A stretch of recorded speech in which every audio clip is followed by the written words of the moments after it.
तू त वञी परदेस वसायो, तुंहिंजूं यादूं मारन थियूं। ॻोठोड़ा मार खां कंडेरे हजाम जी लिखल ई तहरीर अॼोके प्रोग्राम में शामिल कंदा हलूं। तुंहिंजे याद जी वरिया वीर प्रोग्राम में शामिल कंडेरे हजाम जो सोट फयाज़ अली जाम। कंडेरे हजाम जी लिखणी ईद मुबारक हुजे प्यारा। तू अखियुनि खां परे थी पें त छा थी पियो। तू त साह जो सॻो सलामत आहे, तेसि ताईं दिलि में रहंदे मुंहिंजे साहन मझ समायल हूंदे। हा मुंहिंजी दिलि में रहंदे। हा ईद मुबारक हुजे प्यारा। मौला तोखे सलामत रखे। तो विसारे छॾियो त ख़ैर आ साईं। तो जे विसारे छॾियो त तोखे छा चइजे। पर एतिरो यादि रखजा के शहर जूं ई सिटूं त सुबुह मां राति थी वेंदी, ख़तम हर बात थी वेंदी। हयाती आ सिके वांगर कॾहिं ख़ैरात थी वेंदी। हा कॾहिं ख़ैरात थी वेंदी। हा पिरी जॾहिं बि तुंहिंजी बेवफ़ाई जो एहसास अॼु अंदर खे बख विझे थो त आऊं सुॾकनि ऐं सारूणनि में विञाइजी वञा थो।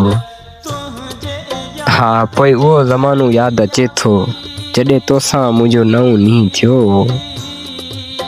तूं मुंहिंजे वारनि में हथनि जूं फणियूं फेरे चयो त हा पिरी तोसां ज़िंदगी भर तोड़ निभाईंदसि।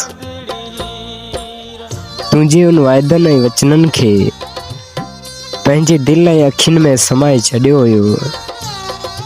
तोखे हज़ारे दिलि जा हाल ओरिया हुआ। तोसां अलाए केतिरो नींहुं निभाइण जो सोचियो हुयो। पर मूं बि तोसां इहो वाइदो कयो हो त आऊं तोसां पूरी ज़िंदगी तोड़ निभाईंदसि। ऐं पोइ तूं बि हिकिड़ी सींध ते हथ रखी इहो वाइदो कयो त पिरी तोसां ज़िंदगी भर तोड़ निभाईंदसि।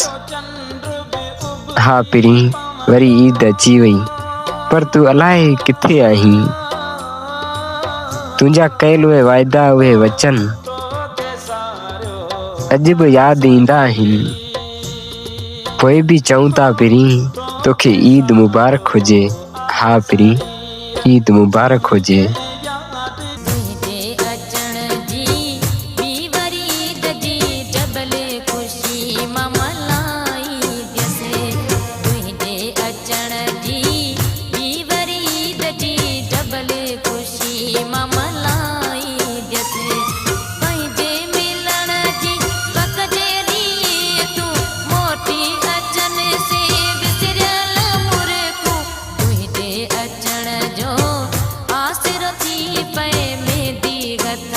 के माला